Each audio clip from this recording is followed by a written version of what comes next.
This is the BMW Z4 Coupe. The Z4 Coupe is a rear-wheel drive naturally aspirated driver's car. The sleek, yet rigid design will leave you asking if it drives the way it looks. The Z4 Coupe derived from the Z4 Roadster. The only difference is this has a hardtop. Now the hardtop adds a sense of rigidity and better handling, better aerodynamics.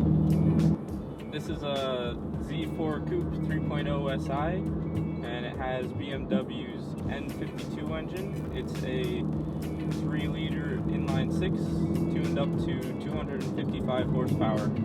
This Z4 Coupe specifically sports a 6-speed manual gearbox. Surprisingly, for the Z4 Coupes that aren't M cars, the manual gearbox is actually more rare.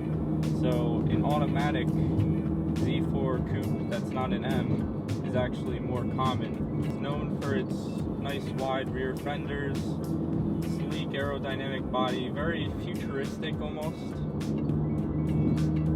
This car gets looks everywhere it goes. People look at it and they know it's something special. The highlight of this car is actually the handling. This thing handles like it's on rails, and it's certainly not the fastest car, but handling is amazing. This car is reported to have a 0 to 60 time of 5.6 seconds, which is pretty reasonable. The Coupe certainly has enough power to put a smile on your face, even though it's not the fastest car though.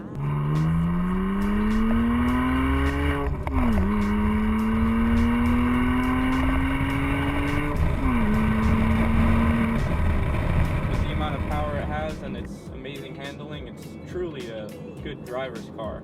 It seems the more that you throw this car into turns, it just handles like there isn't even a turn. There's just feels so planted to the ground. I have the sport mode activated, and in this car all it does is additional throttle response and a bit tighter on the steering.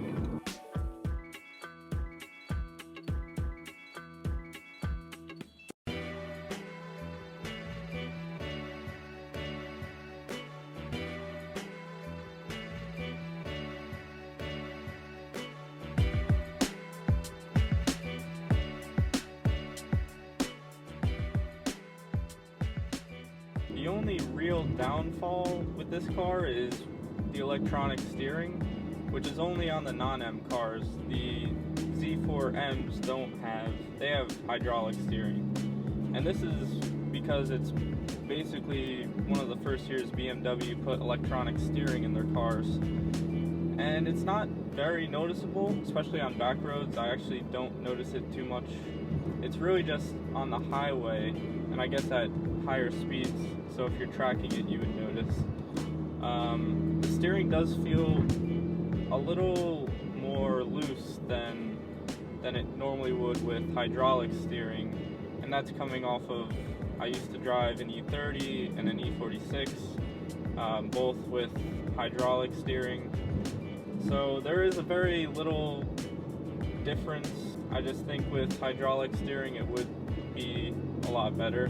Now the cabin in this car is actually very comfortable. There's plenty of headroom for me, and I'm 6 feet tall. Plenty of room for one other passenger, only 2 seats in this car. Very comfortable, especially if you have the M Sport seats.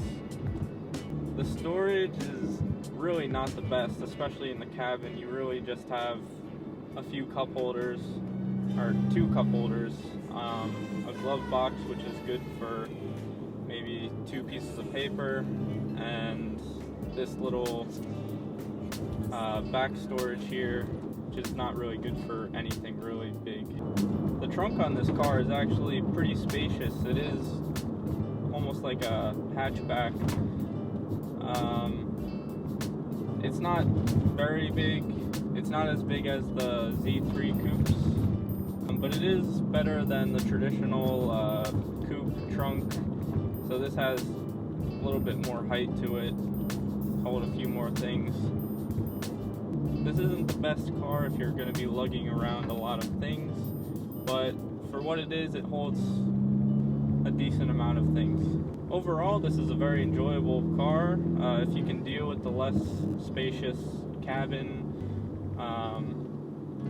and if you're fine with electronic steering, which I am both okay with, then this is a very good driver's car. The Z4 Coupe kind of gets away from BMW's 3 Series lineup, which is kind of oriented towards the daily driver. And while this car still sports the standard 3-liter inline-6 that would be found in a 3 Series, it's kind of more directed towards drivers, and it really handles like it is. If you want a fun, nice, good-looking, luxurious driver's car, I would definitely recommend the Z4 Coupe. So now back to my original question. Does the Z4 Coupe drive the way it looks? And the simple answer is yes, it does.